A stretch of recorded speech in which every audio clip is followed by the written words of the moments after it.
বাংলাদেশ থেকে মিনিমাম 20% মানুষ আফ্রিকার দেশগুলিতে শিফট হওয়া দরকার। আমি আছি হচ্ছে পূর্ব আফ্রিকার দেশ তানজানিয়া। আর দেখেন কি বিশাল এরিয়া, জনবসতি নাই বললেই চলে। মানে এই দেশ এতটাই বড়, বাংলাদেশ 10টার থেকে বড় হবে সম্ভবত। বাট এখানে জনসংখ্যা মনে হয় না যে আমাদের দেশের 10টা জেলার জনগণ হবে। দেখছেন অবস্থা, কি পরিমাণ স্থান খালি, যেদিকে তাকাবেন শুধু খালি জমিন আর জমিন, মানুষের দেখা নাই। অজস্র জমি পড়ে আছে। মানে যেমন সুন্দর গ্রিন প্রাকৃতিক পরিবেশ, আকাশ, মানুষের আচরণ,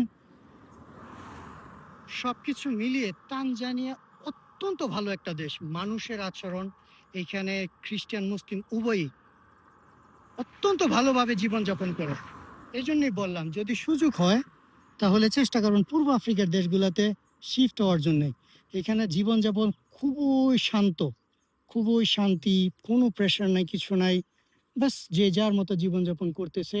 বিশেষ করে আপনি এখানে ফসল ফলাইতে পারবেন প্রচুর, যেখানে পানির ব্যবস্থা আছে, একেবারে বিশাল জমি, গ্রিনি, আপনি ফসল ফলাইতে পারবেন।